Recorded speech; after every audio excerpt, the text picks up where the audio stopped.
Welcome to Freaky Fauna Friday, where every Friday we take a little time and explore some of the freaks of nature from around the planet we cherish so deeply. So please, jump aboard and let's explore the wilds together.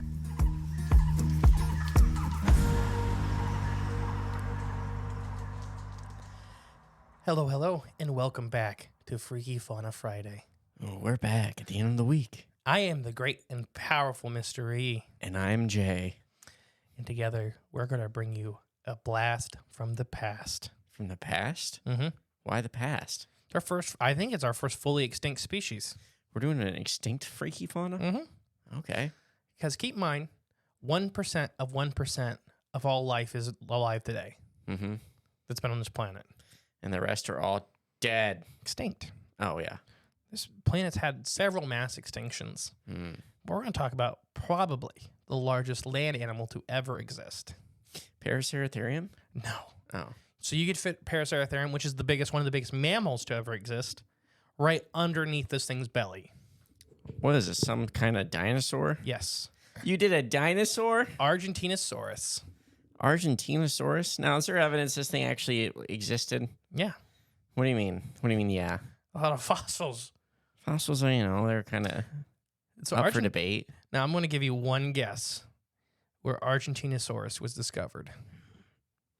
Well, Argentina might be too on the dot. You think it's named after a man named Argentine? No. I think it's probably the area in which it was found. The fossils are found. So I'm going to guess South America. Yeah. I mean, Argentina. Oh, okay. Argentina. Right. All right, cool. Lucky guess. The discovery of Argentinosaurus shook the world of paleontology. Okay, so it's a member of the Titanosaurs, which I mean fake dinosaur? So sauropods specifically. Okay. It's a subgroup of sauropods, which are everybody at home. Sauropods are the big long neck dinosaurs. Littlefoot from Land Before Time. Yeah. So literally it means like Bigfoot. That's why Littlefoot's name is funny. And like if you noticed, all of the Land Before Time, the main cast, all have funny names. Right. Littlefoot, Ducky. Well, Sarah is a ceratopsian or a triceratops. Yeah. So Sarah is literally in the middle of both of the names. Petrie is a petrodon. Mm. So literally the first word of that is Petrie. Mm. Ducky is a duck-billed dinosaur. Hence the name Ducky. Yeah. And Spike is a stegosaurus. Which has spikes on its back. Yeah. The end of its tail. Oh, yeah. Close enough. But yeah, so the reason this shook the world is because this is one of the first actual titanosaurs that was fully discovered.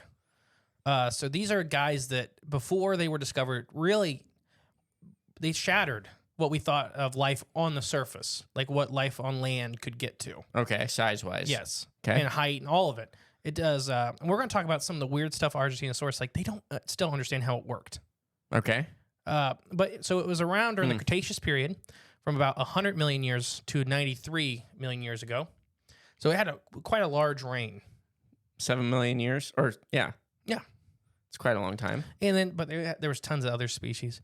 The Argentinosaurus name was coined from the country where it was discovered, which is Argentina. And its surname is, the Greek word means lizard. Okay. So saurus. That's all it means is lizard. Sauropod, herbivore. How tall do you think these guys were? 112 feet. I have it in meters. 35 meters. Oh. I must not have been too far off, right? No, because it's 3 feet to a meter, right? Ish. Let's see. Wow, how many meters do you say? 35. So 35 meters, 2 feet is 114 feet. Yeah, I was 2 feet off. You're right on the dot. 114 feet, 9 inches. Now, So. don't put that away quite yet. All right. Because it was 36.5 meters long. Oh, okay. Well, that's just a little further. A little longer than it is tall. Yep, that's 118 feet. So keep in mind, we live in Northwest Ohio. So the average grain silo is 90 to 100 feet tall. So bigger than So this those. creature had about 10 foot to 15 foot taller than the grain silos. That's nuts. That's big. Yeah. And weight estimates on these guys bounce dramatically. On the really, really low end, they think they're right at 70,000 pounds. Pretty big. I am not in that camp. Like, the math does not work. You mean they couldn't be, or they could be? They were much bigger. Oh, okay. Some people put them at 76 tons. Oh, okay. That's So twice the weight. Quite a bit bigger. Around 150,000 pounds. Yeah, yeah. I think that's probably more apt, something in that range. Okay. The only reason there's a lot more conservative estimates is because they can't mathematically make it work. Like, they can't figure out how biologically they were that big and stood upright. But nature, you can't put, rules onto nature. Nature always finds a way. And we just got their bones or the remnants of their bones to go off of. And we just know they're big. Yeah. They're really big. It took them, we estimate, and we have a pretty good, so Argentinosaurus, we have a lot of bones. We have a lot of fossils. They're not true bones. But we have a lot of remnants of this species. We have a pretty good idea, we feel, about how long it took them to kind of reach adult size. Okay. About 40 years. 40? Yeah. How long are they supposed to live? Upwards of over 100. Okay. Keep in mind, these guys are massive. Yeah. So we haven't found a lot of their eggs, but we think they were, the eggs were about football size. Okay. And these guys lived in great giant herds. They probably nested like turtles, to where they'd have a whole bunch of eggs in one area at the same time, and they'd flood the environment with food. It wouldn't just be like one egg. They'd be No, it was a whole bunch. I mean, these are big guys. Yeah. A football size egg sounds big, but you're also talking about something the size of a grain elevator. Yeah, I was going to say, it sounds kind of small. But yeah, so they lived. These guys. So this is another weird one, is trying to estimate their speed. So right now with computer modeling, it's gotten a lot easier to kind of estimate these animal speeds. And how we kind of judge these computer models is we don't take any data internal. So we take modern species. Okay. And we take all the math that we would do for these extinct species and see what we get. But the thing is, with the modern species, we know how fast they are. Right. So we can test to see how accurate the computer models are. Okay. Does that make sense? Yeah. So and then we use that for extinct species. Okay. Not saying it's fully 100% accurate, but it gives you a pretty good idea. Yeah. So how fast do you think this guy was? Well, that big. I'm sure they didn't run that fast. I'd say about 20 miles per hour. So the highest estimate we've gotten is around 5 to 6 miles per hour at top speed. That's it? Yeah. So they're just inching along. But at that speed, they would literally level everything in front of them. Right, yeah. Yeah. Imagine these are all living tidal wave. Yeah. They are not fast, but they literally will destroy. They will squish everything. And so herd estimates of these guys, these were definitely herd animals. And it looks like they had an apex bull. So there's some really cool evidence with sauropods coming out that the bulls would release a chemical that would stunt all the other males in their herd. Okay. So the other males would stay at a smaller size until the big bull died or was defeated. And then that one would get to it. It's like we talked about it with phenotypes before, that where they would unlock a new phenotype and they'd grow a little more and they'd get these dramatic characteristics. And we see it with modern day birds and other animals like that too, where there'll be animals that are kind of locked in position. It's happening. It's a real big problem with elephants right now in Africa, is that the big bulls are what they call the great tuskers, okay. which would get these giant tusks. Yeah. They're being wiped out by poachers because they're tusks. Tusks, right. These juvenile bulls are destroying herds. They're killing females, they're killing juveniles because there's no great tuskers to keep them in check. Oh, gotcha. And the great tuskers are giant. And we kind of think it's a similar thing, that where they're kind of leveling the population of males. Okay. Their presence, their pheromones are suppressing the genes of the adolescent males. Gotcha. Okay. So we think it's a similar thing. In nature, convergent evolution happens all the time. We have it all over the world today. So we think these guys are kind of following that similar thing. So these guys were gigantic, but they would have herds. Some of these herd estimates are crazy. So I just told you these guys are like the size of a grain silo. Right, yeah. How many animals do you think were in a herd? Gosh, well, let's go 48. A couple estimates put them over 500 what? animals. Oh my gosh, I'd level a whole community. It's imagine 500 grain silos, but their world, the world at this time was built around these guys.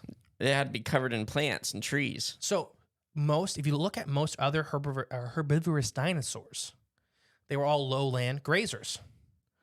But these ancient forests were trying to take over the planet.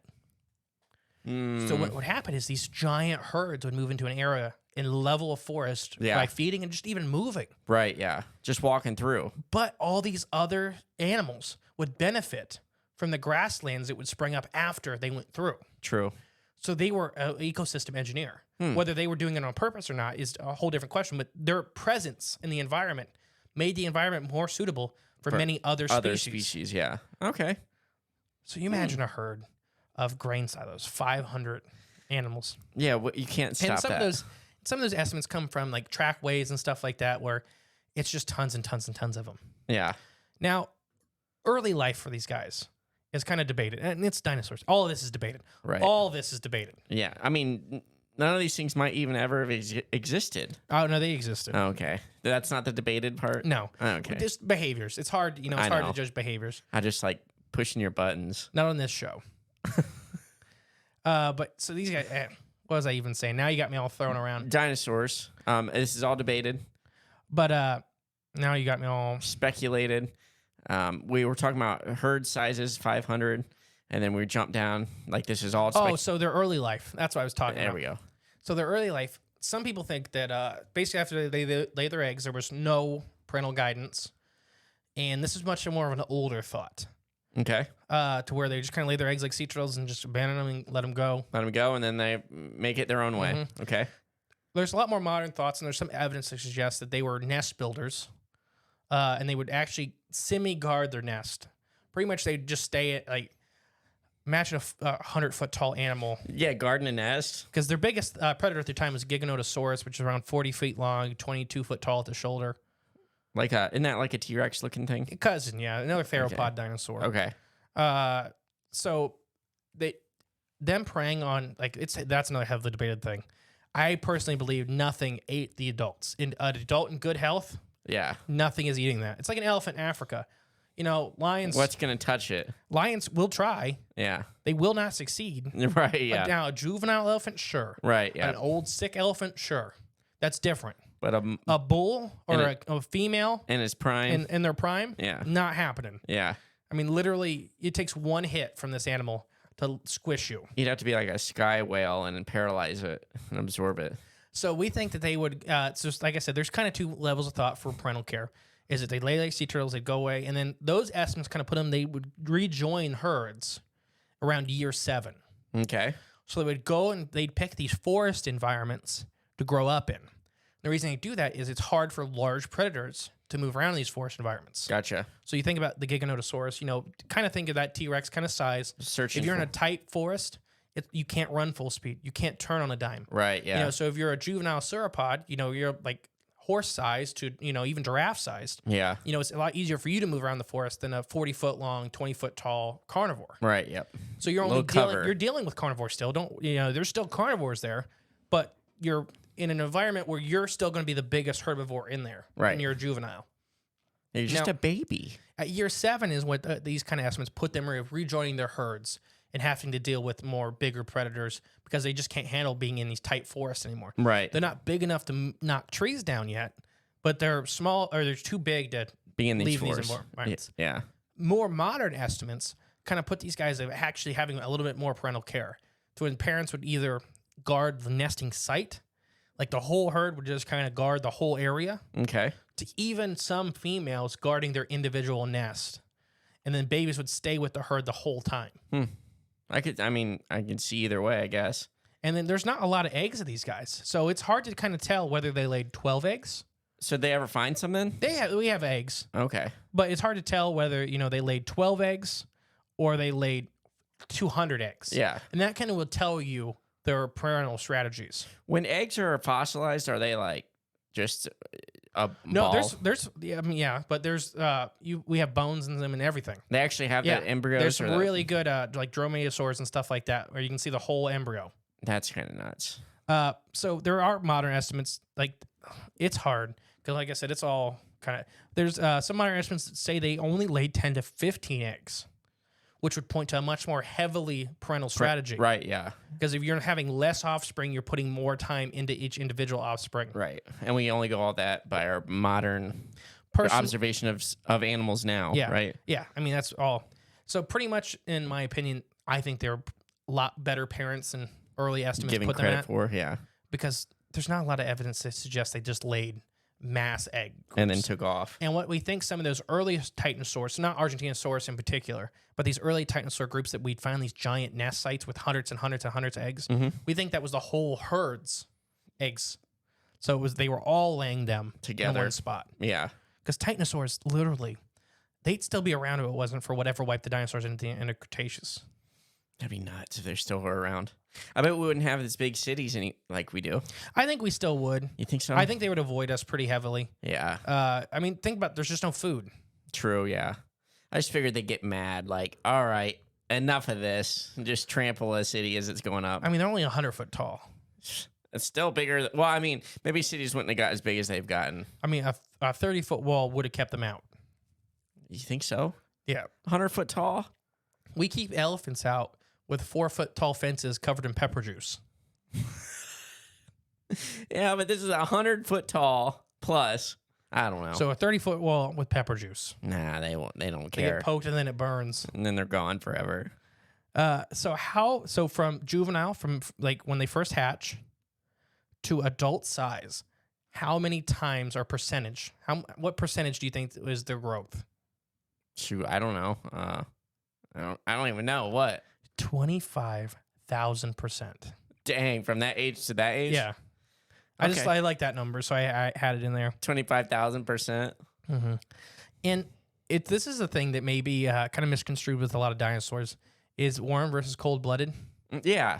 Like, and now, as again, it's all opinionated. Right. They were not cold-blooded. They couldn't have been. It's impossible. It physically is impossible. Because they would have had to sit in the sun for so long, especially these big animals like this. Is impossible. Yeah. So most scientists now believe they were either a mix, like there was something completely unique to dinosaurs. Yeah, like they had Or they're green blood warm-blooded. or something. Or no, I mean, there's a lot of animals with green blood today. Oh, really? Yeah. I was just So- making something random. That doesn't have anything to do with body temperature. I know. And metabolism. I know. It's just funny. They had green blood. So we have yet to find a complete Argentinosaurus skeleton. Fishy. We have some really big chunks of them. But skulls, skeletons of most Titanosaurs are almost always missing their skull. And just think about it. When these big animals die, just the level of food. Oh, for yeah, the it's environment. left. Yeah. So they're going to get pulled apart. So we're missing a lot of extremities. So a lot of neck vertebra. We're missing the skulls. You think about the little parts of these guys' bodies. Yeah. Are getting pulled off and dragged away. Oh, yeah. But the big leg bones, we find a lot of those. I mean, Titanosaurs, some of them were 12-foot long leg bones. Nothing's really carrying that all by itself. Yeah. But So imagine having one of them teeth. Like if they, I'm assuming they they had had teeth. big teeth, but having one of them, like instead of a shark tooth, you got a Titan. What is it called? Titanosaur. Titanosaur, yeah.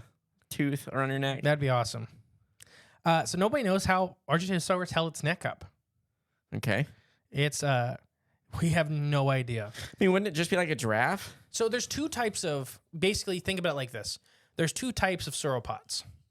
There's the skyscraper sauropod, which means like they're like a giraffe. So they get these big, tall necks that sit straight up kind of on their body. Yeah. And they have a stumpier tail because they don't need that counterbalance. Right. And then there's suspension bridge, to where they have a really long neck and a really long tail. Like a counterbalance. Like a diplodocus. Yes. Yeah. I think that's the right one. There's a lot of diplos. It's one on arc, but it's got a long neck and a long tail. Diplodocus is the salamander. Oh, no. This is Diplodocus is the sauropod. yes. So there's two types. We don't really know which one this was. Okay. Most scientists kind of lead towards skyscraper, but it was the biggest one ever. So it's hard to kind of tell. Yeah. The only close one is Dreadnoughtosaurus. Dreadnoughticus is like how some people... Okay. It just has this big, scary name. Right. And there's argument whether it's the same species or close cousin, whatever. But yeah, there's been dozens or so ribs, vertebra, 5-foot-long femur sections found. Just sections. Do you get okay? So one of these femurs. Do you want to guess the circumference? Okay, so around, like wrapping my arms around it. 10 feet. Good guess. 4. 4? Okay. 4 feet circumference. That's pretty big. I mean, yeah. That's like me wrapping my arms around something. That's like a 40-foot tall tree. It's pretty big. That's pretty big. Yeah. That's just its bones, too. Imagine the muscles around it. Maybe that's like the 10-foot thing I was... So we think that they had, like, it's just all kinds of... So, once again, it's all guesswork. Right, yeah. I don't know if have you ever seen the sauropod dinosaur that has a trunk? I think, yeah, you actually showed me. Yeah. So most sauropods have their nose on top of their head. Yeah. Or higher up on their head, their nasal cavity. And some, like early, I'm talking 1800s paleontology, thought that basically they were so big they walked in these deep water trenches that were all over the earth, apparently. And that's how they lived. In their head, like crocodile. And their nose was high up so they could breathe while they were standing underwater. That's why they were so big. And then there was another paleontology group that thought basically they dragged their bellies in ditches that were like it's to keep them upright. Like their foot they were more like tortoises where their legs went out. Yeah, and they would drag their belly in these big ditches. And but it's paleontology, so it's all guesswork. Right. So you can't really fault anybody. They'd never seen an animal quite like this, so you have fragmented bones, and you're just kind of putting the pieces together. Trying. Yeah. I could see the underwater thing, you know. That's why they would evolve such long necks and why they're so big. They got to be buoyant, you know. So, I don't know. Have you seen the new Walking with Dinosaurs? No. It's so good. Yeah. It's probably it is the best single dinosaur documentary ever because it's just new data and new computer animations and stuff like that. Yeah. So they had air sacs in their necks. Not Argentinosaurus particularly, but other Titanosaurs. I believe it's Dreadnoughticus. They have air sacs in their neck. So there's a couple of things that it could be. We think it was for either sexual display or bellowing and stuff like that. So the one in Walking with Dinosaurs is a new one. Like every neck vertebra, there's two big, like you ever seen prairie chickens? They have the big like neck sacs that turn orange and they like flop them out. Possibly, yeah. They're crazy looking. I think I have. But they look normal until they do that. Yeah. So they think it was like that, where they were these giant air sacs that would puff up like orange balloons or whatever. And that was just for display, right? Yeah, that's fighting display. Oh, fighting, okay. But think about it. That sounds crazy. We have sexual display characteristics in animals today that are insane. Especially in birds. Birds, even mammals. Think of antlers. True, You grow these giant chunks of your body. And people are like, well, it's partly for defense. If it was partly for defense, they'd keep them. Right, yeah. No, they fall off. They fall off every year. Yeah. Every year. Which is crazy to see. Peacocks lose their giant tails every year. Mm-hmm.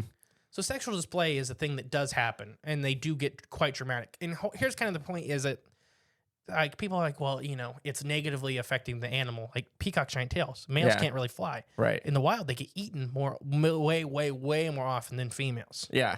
Well, I wonder why. But it shows that your genetics are better.